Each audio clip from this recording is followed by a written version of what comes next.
أعوذ بالله من الشيطان الرجيم. بسم الله الرحمن الرحيم.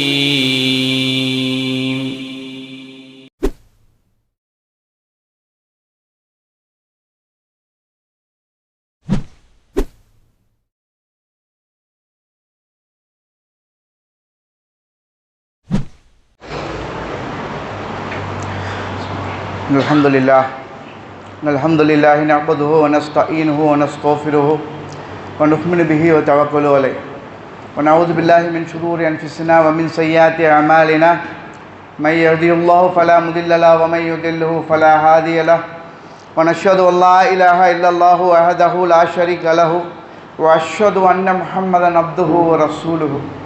أعوذ بالله من الشيطان الرجيم. بسم الله الرحمن الرحيم. يا أيها الذين آمنوا اتقوا الله حق تقاته ولا تموتن إلا وأنتم مسلمون. يا أيها الناس اتقوا ربكم الذي خلقكم من نفس واحدة وخلق منها زوجها وبث منهما رجالا كثيرا ونساء واتقوا الله الذي تساءلون به والأرحام إن الله كان عليكم رقيبا. يا أيها الذين آمنوا وقولوا قولا سديدا يصلح لكم أعمالكم ويغفر لكم ذنوبكم ومن يطع الله ورسوله فقد فاز فوزا عظيما. رب اشرح لي صدري ويسر لي امري واحلل عقدة من لساني يفقهوا قولي. ரப்பி ஸித்னி இல்மா.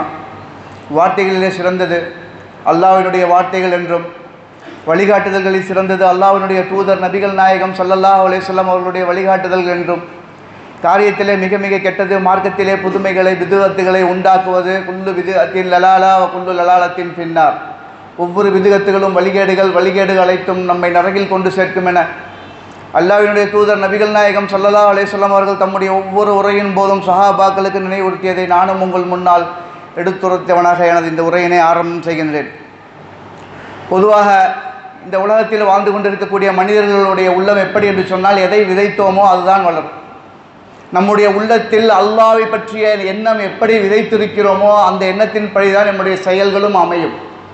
ஒருவன் அல்லாஹ்வை பற்றி ஒரு தவறான ஒரு நம்பிக்கை, ஒரு கடவுளை பற்றி ஒரு தவறான நம்பிக்கை அவனுடைய உள்ளத்தில் வைத்திருந்தால் அவனுடைய நடவடிக்கைகளும் தவறாகத்தான் இருக்கும்.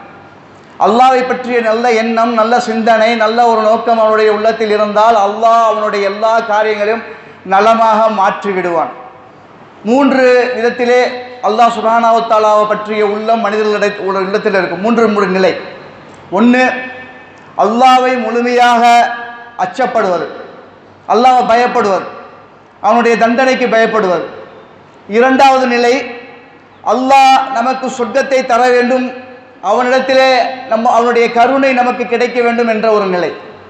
முதல் நிலையை அல்லாஹ்வை பயப்படுறது, அல்லாஹ்வுடைய தண்டனைக்கு அஞ்சி அச்சப்படுவது. இரண்டாவது, சொர்க்கத்தில ஆசைப்படுவது, அவனுடைய கருணை எதிர்பார்க்கிறது. மூன்றாவது நிலை என்னன்னு சொன்னால் அல்லாஹ்வை நேசிப்பது. இப்போ நான் முதல் சொன்ன இந்த ரெண்டு நிலை நம்ம மௌத்தானா மாறிடும். முதல்ல சொன்ன ரெண்டு நிலை, இப்போ நம்ம மௌத்தாகிறோம். அல்லாஹ்வை பற்றிய அச்சம் நம்முடைய உள்ளத்தில் தேவையில்லை. ஏன்னா அல்லாஹ் நமக்கு கூலி கொடுத்து விட்டான் என்று சொன்னால், மறுமையிலே அல்லாஹ் நமக்கு சொர்க்கத்தை கொடுத்து விட்டான்னு சொன்னால், சொர்க்கத்தில் இருக்கக்கூடிய யாரும் அல்லாஹ்வை பற்றிய அச்சப்படுவதற்கு அவசியம் இல்லை. இப்போ நம்ம சொர்க்கத்துக்கு போயிட்டோம், அப்போ நம்ம சொர்க்கத்துக்கு போகக்கூடிய ஆசை நமக்கு தீர்ந்துடும். அப்போது இந்த உலகத்திலே வாழ்ந்து கொண்டிருக்கும் பொழுது நமக்கு இந்த மூன்று நிலையில் ரெண்டு நிலை நாம் சொர்க்கத்திற்கு சென்று விட்டால் முடிந்துவிடும். ஆனால் என்றுமே முடியாத ஒரு நிலை, பிறந்தது முதல் இறக்கும் வரை, இறந்தது முதல் மறுமை வரை. மறுமை எந்த அளவுக்கு நீண்டமாக இருக்குமோ அந்த காலமெல்லாம் நமக்கு ஒரே ஒரு நிலைதான் நிலைத்திருக்கும். அதுதான் அல்லாஹ்வை நேசிக்கக்கூடிய நிலை. இந்த அல்லாஹ்வுடைய நேசம் என்பது நம்ம சும்மா மனிதனுக்கு மேலே வைக்கக்கூடிய நேசம் போல இருக்கக்கூடாது. இப்போ நம்ம அம்மா மேலே வச்சிருக்கிறது ஒரு பாசம், தகப்பன் மேலே வச்சிருக்கிறது ஒரு பாசம், குழந்தைகள் மேலே வைத்திருக்கிறது ஒரு பாசம். இது எல்லாம் தாண்டி நான் செய்யக்கூடிய அனைத்து செயலும், எப்படி நான் செய்யக்கூடிய எல்லா காரியங்களுக்கும் அவன்தான் முதன்மையானவன். அப்படி என்ற ஒரு பாசம் வரணும், அப்படி என்ற ஒரு நேசனம் உள்ளத்தில் வரணும். நான் தொழுகிறேனா அது அல்லாஹ்வுக்காக, நான் நோன்பு வைக்கிறேனா அது அல்லாஹ்வுக்காக, நான் கொடுக்கல் வாங்கல் செய்கிறேனா ரப்புக்காக, நான் ஒருத்தரிடத்தில் பழகிறேனா ரப்புக்காக, நான் திருமணம் முடிக்கிறேனா ரப்புக்காக, நான் குழந்தை பெற்றுக்கிறேனா ரப்புக்காக. இப்படி எல்லா விதமான காரியத்தையும் நாம் ரப்பு மேல இருக்கக்கூடிய நேசத்தை பிரதிபலிக்கக்கூடியதாக மாறும் என்று சொன்னால் நாம் வெற்றியாளர்கள். அல்லாஹ்வுடைய தூதர் நபிகள் நாயகம் ஸல்லல்லாஹு அலைஹி வஸல்லம் அப்படிதான் இருந்தாங்க. அப்போ அல்லாஹ்வை நேசிக்கக்கூடிய தன்மை, அல்லாஹ் மீது நாம் அதிகமாக ஆதரவு வைத்திருக்கக்கூடிய ஒரு பண்பு எப்படி வரும்னு சொன்னா முதன்மையான நிலை தொழுகை என்பதாக வரலாற்று ஆசிரியர்கள் சொல்லி காட்டுகிறார்கள்.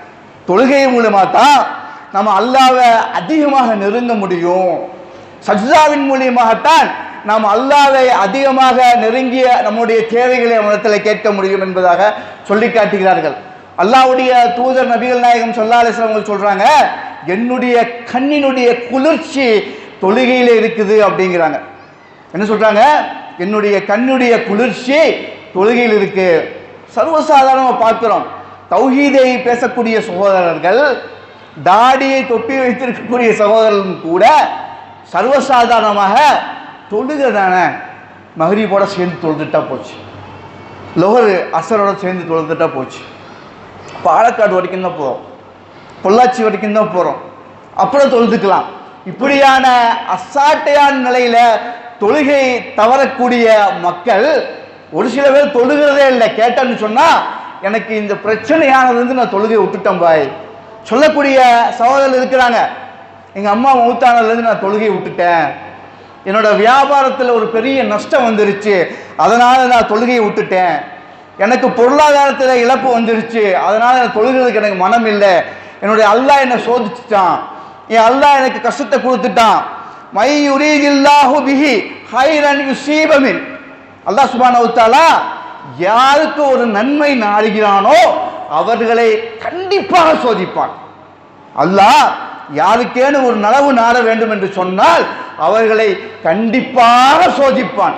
அப்ப நம்ம நினைச்சிட்டு இருக்கிறோம், நமக்கு சோதனை வந்துருச்சு, எனக்கு கஷ்டம் வந்துருச்சு, எனக்கு ஆக்சிடென்ட் ஆயிடுச்சு, என் மனைவிக்கு ஆக்சிடென்ட் ஆயிடுச்சு, பிள்ளைக்கு உடம்பு சரியில்லை, இப்படியான கஷ்டங்கள் எல்லாம் அல்லாஹ் சுப்ஹானஹு வ தஆலா கொடுக்கிறான் என்று சொன்னால் நம்ம ஞாபகம் வச்சுக்கணும், மை யுரீதில்லாஹு பிஹி ஹைரன் யுஸீப மின், அல்லாஹ் எனக்கு ஒரு நலவை நாட இருக்கிறான், அல்லாஹ் எனக்கு ஒரு நன்மையை நாட இருக்கிறான், அதன் காரணமாகத்தான் எனக்கு இந்த சோதனை. இந்த எண்ணம் நம்மளுடைய உள்ளத்தில் வரணும். பொதுவாக நம்ம என்ன நினைச்சிட்டு இருக்கிறோம், நம்மளுடைய மைண்டில் இருக்கக்கூடிய சைக்காலஜி என்ன, ஒருத்தன் கஷ்டப்படுறான், ஒருத்தனுக்கு வேதனை வருது, ஒருத்தனுக்கு துக்கம் வருது, ஒருத்தன் வாழ்க்கை பூரா துன்பத்தையே அனுபவிச்சுட்டு இருக்கான்னு சொன்னா இவன் அல்லாஹ்வுடைய சோதனை இருக்கு, இது என்னமோ பாவம் செஞ்சிருக்கிறான் போல தோணுது, இப்படியான சிந்தனை தான் நமக்கு வரும். பொதுவாக சோதனை வந்துச்சுன்னு சொன்னா ரப்பு உன்னை விரும்புகிறான். எனக்கு ஒரு சோதனை, எனக்கு ஒரு கஷ்டம் வந்துருச்சுன்னு சொன்னா அல்லாஹ் என்னை விரும்பியதால் தான் அந்த கஷ்டம் எனக்கு அல்லாஹ் கொடுக்குறான். இல்லை ரொம்ப சந்தோஷமா செல்வ செழிப்போடு இருக்கிறேன், குழந்தை குட்டிகளோட எந்தவித பிரச்சனையும் இல்லை, ஜாலியா இருக்கிறேன்னு சொன்னா அல்லாஹ் எனக்கு அருள் புரிந்தான்னு அர்த்தமா? இல்லை. யாருக்கு சோதனை வருதோ அவர்களை அல்லாஹ் நேசிக்கிறான், யாருக்கு அதிகமாக கொடுக்கிறானோ அவர்களையும் அல்லாஹ் கொடுத்து சோதிப்பான், எடுத்தும் சோதிப்பான். அல்லாஹ் சுப்ஹானஹு வ தஆலா குர்ஆன்ல ஒரு அத்தியாயத்தில் சொல்றான், எந்தெந்த விதத்தில் ஒரு மனிதனை நான் சோதிக்கிறான் தெரியுமா? வலா நபுலுவக்கும் பிஷைஇன் மினல் ஹௌஃபி வல் ஜூஇ வ நஃப்ஸி மினல் அம்வாலி வல் அன்ஃபுஸி வஸ் ஸமராத்தி வ பஷ்ஷிரி ஸாபிரின். இந்த மாதிரி எல்லாம் அல்லாஹ் சோதிப்பான். எப்படி? நிச்சயமாக நாம் உங்களை ஓரளவு அச்சத்தாலும் பசியாலும் பொருட்களாலும் இழப்பினாலும் விளைச்சல்களினாலும் உங்களை நாம் சோதிப்போம், ஆனால் பொறுமையுடையவருக்கு நபியே நீங்கள் நன்மாராயம் கூறுவீராக. எப்படி? இந்த மாதிரியெல்லாம் சோதனை வந்துச்சுன்னு சொன்னா அல்லாஹ் என்னை நேசிக்கிறான், எனக்கு இதற்கு பிறகு ஒரு நலவை அல்லாஹ் நாடி இருக்கிறான், அதன் காரணமாகத்தான் எனக்கு இந்த சோதனை என்று சொல்லி அந்த நேரத்திலேயும் நம்ம அல்லாஹ்வை நேசிக்க வேண்டும். ரசூல் ஸல்லல்லாஹு அலைஹி வஸல்லம் உடைய காலத்தில் சஹாபாக்களிடத்தில் ஒரு சில பண்புகள் இருந்துதான். யாராவது தப்பு செஞ்சுட்டாங்கன்னு சொன்னா, யாராவது மாறு செஞ்சிட்டாங்கன்னு சொன்னா அவங்க சொல்லாம நயவஞ்சகன், அல்லாவை நேசிக்காதவன் என்று திட்டுவாங்களாம். எப்படி? அல்லாவை நேசிக்காத நயவஞ்சகன் என்று சொல்லி அவர்களை திட்டக்கூடிய ஒரு நிலை சஹாபாக்களிடத்தில் இருந்தது. அப்போ அல்லாவை நேசிக்கல, அல்லாஹ் மீது நாம் பாசம் வைக்கல, அல்லாஹ்வுடைய ஆதரவு நமக்கு இல்லைன்னு சொன்னா நயவஞ்சகனிடத்திலே ஒப்பாக காட்டுகிறார்கள் சஹாபாக்கள் சொன்னா எந்த அளவுக்கு இருக்கும்? பொதுவாக நாவிற்கு ஒரு சுவை இருக்கு, நாவிற்கு ஒரு தன்மை, என்ன சுவையை அறியக்கூடிய ஒரு தன்மை. இனிப்பா, உப்பா, காரமா, துவட்பா என்பதை இந்த நாவு பிரித்து சொல்லிவிடும். அதே போலத்தான் அல்லாஹ் சுப்ஹானஹு வ தஆலா இந்த உள்ளத்துக்கு ஒரு சில பண்புகளை வைத்திருக்கிறான். என்ன பண்பு? எது நல்லது, எது கெட்டது என்று சொல்லி நம்முடைய உள்ளத்தை பிரித்தறியக்கூடிய ஒரு சுவையை அல்லாஹ் சுப்ஹானஹு வ தஆலா உள்ளத்திற்கு கொடுத்திருக்கிறான். அந்த உள்ளத்தில் இருக்கக்கூடிய ஈமானுடைய மிகப்பெரிய ஒரு சுவை என்னன்னு சொன்னா, 3 ஈமானுடைய சுமையை ஒருவன் சுவைக்க வேண்டும் என்று சொன்னால் இந்த 3 தன்மை அவன்கிட்ட இருக்கணும். என்ன தன்மை? அல்லாஹ்விற்காக பிறரை நேசிப்பது. ஒரு ஃபர்ஸ்ட் தன்மை, எனக்கு அல்லாஹ்வை நான் நம்புறேன், அல்லாஹ்வை நேசிக்கிறேன், அல்லாஹ் மீது நான் அதிகம் பிரியம் வைத்திருக்கேன்னு சொன்னா இந்த 3 தன்மைகள் நம் இடத்துல வரணும். முதல் என்னது? அல்லாஹ்விற்காக நான் பிறரை நேசிக்க வேண்டும். நான் ஒருத்தன் ஃப்ரெண்ட்ஷிப் வச்சுக்கிறேன், ஒருத்தன்ட்ட என்னுடைய குழுக்கள் வாங்கல் வைத்துக்கிறேன்னு சொன்னா அல்லாஹ்விற்காக மட்டுமே அதை செய்ய வேண்டும். இரண்டாவது என்ன? அல்லாஹ்விற்காக இறை மறுப்பில் இணை வைப்பிற்கு பிறகு, அதாவது அல்லாஹ் சுப்ஹானஹு வ தஆலா நமக்கு ஹிதாயத்தை கொடுத்துட்டான். இந்த ஹிதாயத்தை கொடுத்ததற்கு பிறகு மீண்டும் நான் இணை வைப்பிற்கு செல்வதை விட என்னை நெருப்புல தூக்கி போட்டுங்கிற சொல்லக்கூடிய அளவிற்கு நம்மளுடைய ஈமான் வரணும். நான் ஹிதாயத்து வந்துருச்சு, நான் இணை வைப்பிற்கு போறதை விட என்னை நெருப்புல தூக்கி போட்டு கருக்கி விடலாம் என்ற எண்ணம் நம்முடைய உள்ளத்தில் வரணும். அதுதான் ஈமானுடைய சுவையுடைய 2வது தன்மை. 3வது, அல்லாஹ்வையும் அவனுடைய தூதரையும் நாம் முழுமையாக நம்புவது, நேசிப்பது, அவர்களை எத்தனோடு ஒப்பிடக்கூடாது என்பதாக இந்த 3 தன்மை யாரிடத்தில் அமைஞ்சதோ அவர்கள் ஈமானுடைய சுவையை முழுமையாக உணர்ந்தவர் என்பதாக அல்லாஹ்வுடைய தூதர் நபிகள் நாயகம் ஸல்லல்லாஹு அலைஹி வஸல்லம் அவர்கள் சொல்றாங்க. கடைவீதிக்கு போகிறோம், கடைவீதிக்கு பர்ச்சேஸுக்கு போகிறோம், நம்ம குடும்பத்துக்கு தேவையான பொருளை தான் நம்ம வாங்குறோம். ஆனாலும் கூட அங்கே போயும் என்னுடைய ரப்பை நான் நினைவுச்சுக்கிறேன். இந்த ஒரு அமலை யாருக்கும் பெண்புறான ஆள்கள் யாரும் செய்யறதில்லை.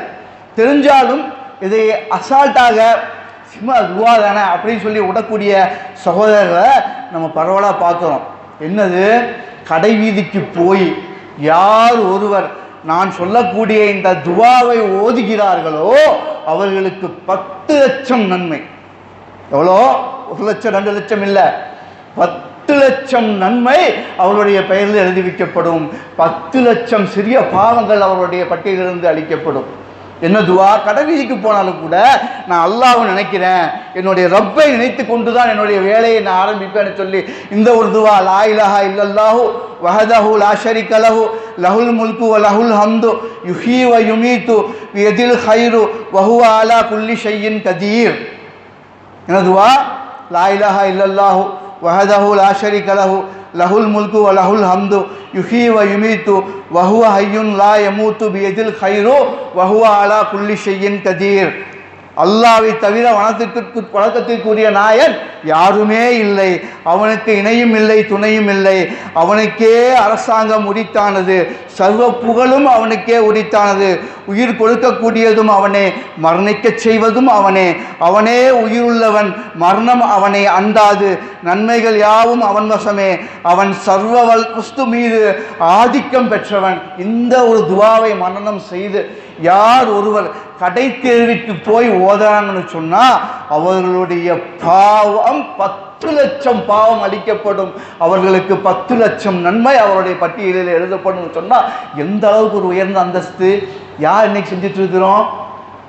நம்ம அல்லாஹ்வை நேசிக்கிறோம், அல்லாஹ் மீது பாசம் வச்சிருக்கிறோம், எனக்கு ரிஸ்க் கொடுக்கக்கூடியவன் அவன், மரணத்தை கொடுக்கக்கூடியவன் அவன், வாழ்வாதாரத்தை கொடுக்கக்கூடியவன் அவன் என்று முழுமையாக நம்பக்கூடிய நம்ம கூட ஒரு சில நேரத்தில் ஒரு சில அமல்கள் சின்ன அமல் தானே பூனா போய்கிட்டும் அப்புறம் பார்த்துக்கலாம் இப்படின்னு சொல்லி கடந்து போகக்கூடிய நிலையத்தான் இருக்கிறோம்.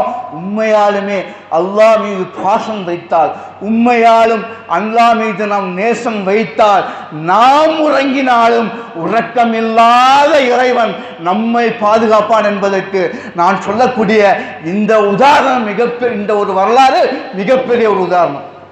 இமாம் தஹபி அவர்கள் மிகப்பெரிய ஒரு ஆய்வாளர், மிகப்பெரிய ஒரு மார்க்கறிஞர், இஸ்லாத்தினுடைய வரலாற்றிலே பொன்னெழுத்துக்களால் எழுதப்படக்கூடிய ஒரு ஆய்வாளர். அவர் நிறைய ஒரு ஆய்வு செஞ்சிருக்கார்.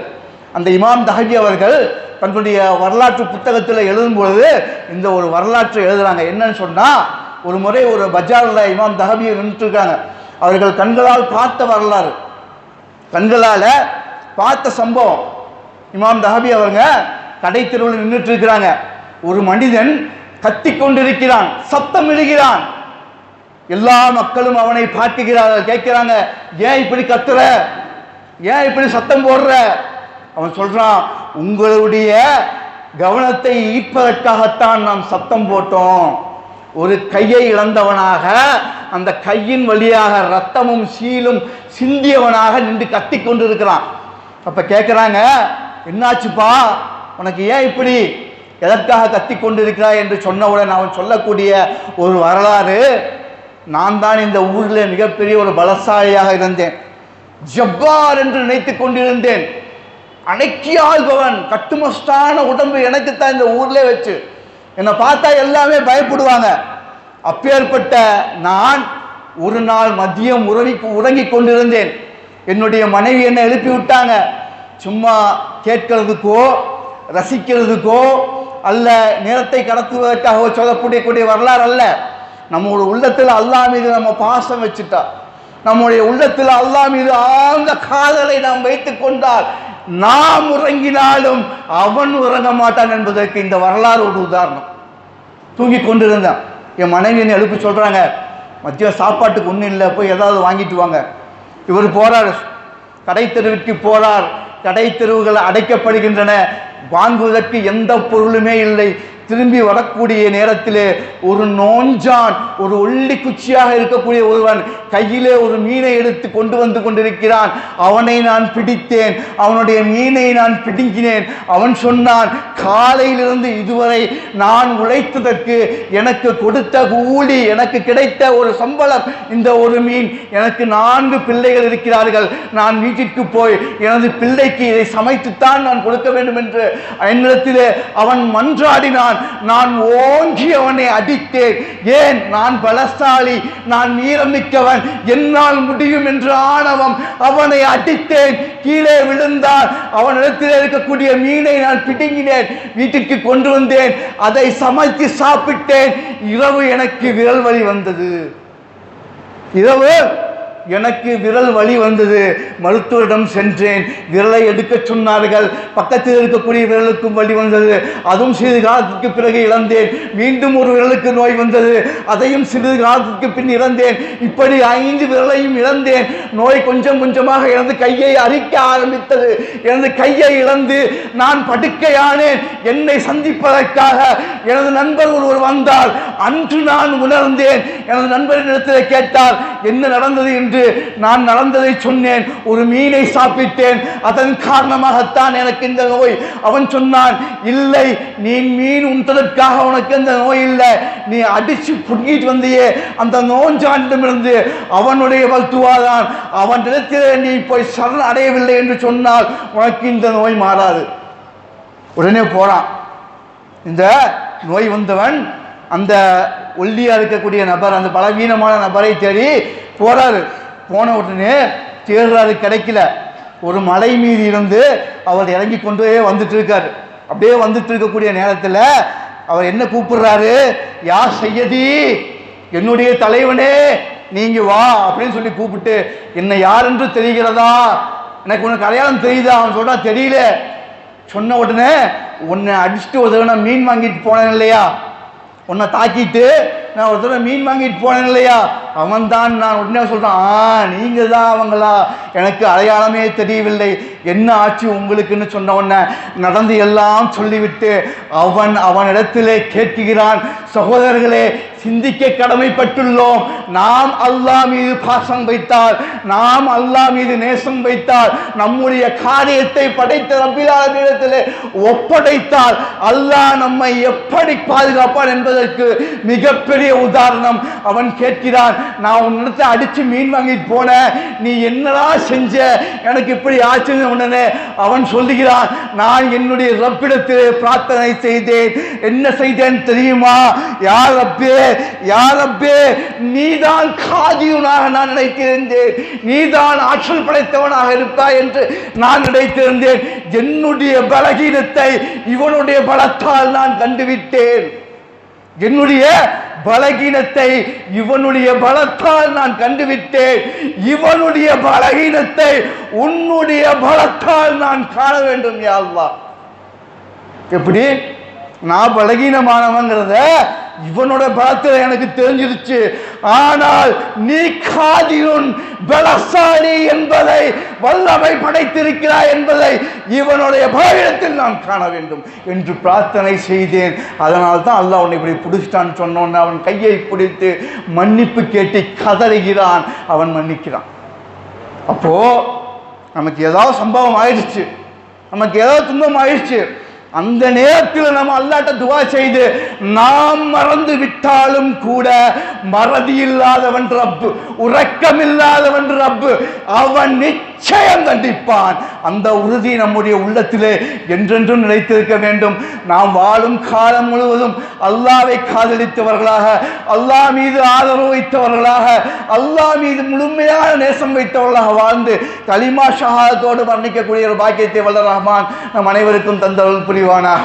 வாஹிர் தவானா அல்ஹம்துலில்லாஹி ரப்பில் ஆலமீன்.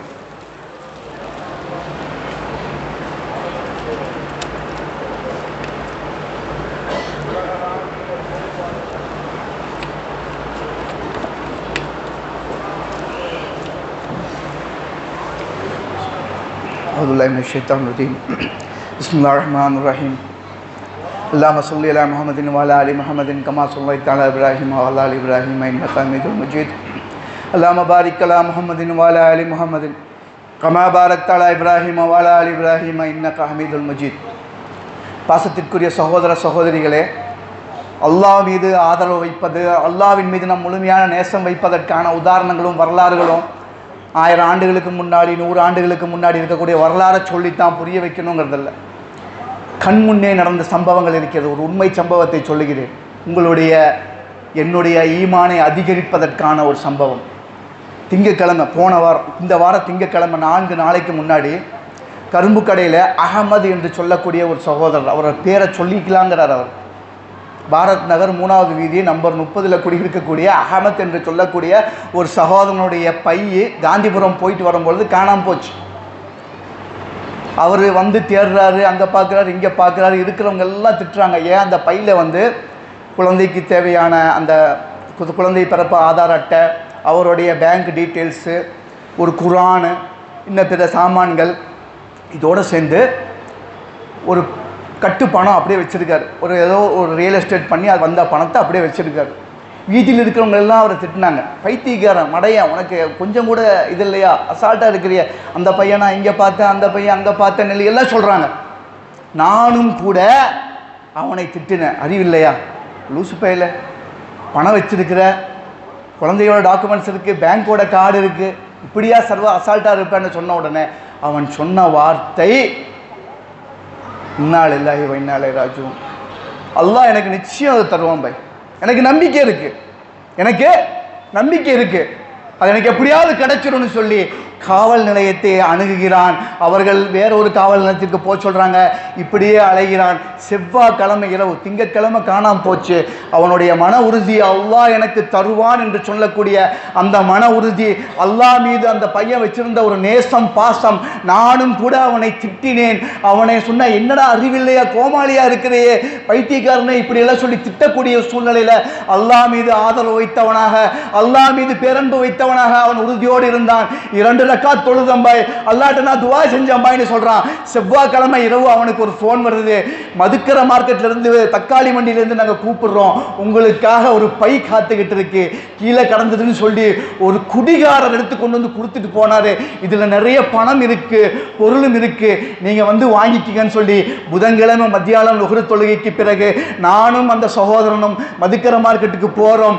காவி உடை அணிந்தவனாக, தலையில் பொட்டு வைத்தவனாக, அவனுக்கும் அந்த நேர்மைக்கு சம்பந்தமே இல்லாத ஒரு கோலத்தில் வந்து அந்த பையை ஒப்படைத்து பாக்கெட்ல இருந்து காசு எடுத்து கொடுக்குறான். கீழே விழுந்தனா அந்த பை ஓட்டையாச்சு, இந்த காசு எண்ணி பார்த்துக்குங்க சரியா இருக்குன்னு அவன் சொன்ன அல்லாஹ் அக்பர், நான் நினைச்சேன் பாய் அல்லாஹ் எனக்கு கொடுத்துருவான்னு, நிச்சயம் என்னுடைய ரப்ப என்னிடத்தை சேர்த்திடுவான்னு, சேர்த்திட்டான் பாத்தீங்களா அப்படிங்கிற ஒரு மனவு. இது என்ன கற்பனை கதை அல்ல சகோதரர்களே. 2 நாளைக்கு முன்னாடி நடந்த சம்பவம். நம்முடைய வாழ்க்கையில் நடக்கக்கூடிய ஒவ்வொரு சம்பவங்களும் அல்லாஹ் சுப்ஹானஹு வ தஆலா நமக்கு உண்டான ஒரு பாடத்தையும் நமக்கு உண்டான ஒரு படிப்பினையும் தான் தந்து கொண்டிருக்கிறான். நல்ல ஒரு பாடத்தை கற்றவர்களாக, அவனுக்கு அஞ்சி வாழ்ந்தவர்களாக, மறுமையில் சொர்க்கத்தை எதிர்பார்த்து கலிமா ஷஹாதத்தோடு மரணிக்கக்கூடிய ஒரு பாக்கியத்தை வல்ல ரஹ்மான் எனக்கும் எனது குடும்பத்தாருக்கும் உங்களுக்கும் உங்களுடைய குடும்பத்தாருக்கும் தந்தருள் புரிவானாக. மறுமையிலே பெருமானார் முஹம்மது நபி ஸல்லல்லாஹு அலைஹி வஸல்லம் அவர்களோடு சொர்க்கத்தில் இருக்கக்கூடிய நசீபை பாக்கியத்தை வல்ல ரஹ்மான் நம் அனைவருக்கும் தந்தருள் புரிவானாக. சிரியாவிலும் பலஸ்தீனத்திலும் இன்னும் அரபு நாடுகளில் எங்கெங்கே முஸ்லீம்கள் சித்திரவாதை அனுபவித்துக் கொண்டிருக்கிறார்களோ அவர்களுக்கெல்லாம் அல்லாஹ் சுப்ஹானஹு வ தஆலா பரிபூர்ண மீட்பை தந்து மரணித்த அனைவருக்கும் அல்லாஹ் ஷஹீதுடைய அந்தஸ்தை தந்தருள் புரிவானாக. நம்முடைய இந்திய நாட்டிற்கு நல்ல ஆட்சியை அல்லாஹ் வழங்கி அருள் புரிவானாக. வாஹிர் தாவானா வனில் ஹம்துலில்லாஹி ரப்பில் ஆலமீன். அகைமுஸ்ஸலாம். இது போன்ற மார்க்க சொற்பொழிவுகள் மற்றும் இஸ்லாமிய காணொளிகள் காண நமது தமிழ் இஸ்லாமிக் ஃபுட்டேஜ் என்கிற யூடியூப் சேனலை சப்ஸ்கிரைப் செய்து கொள்ளுங்கள். ஜஸாக்குமுல்லாஹு ஹைரன் கஸீரா.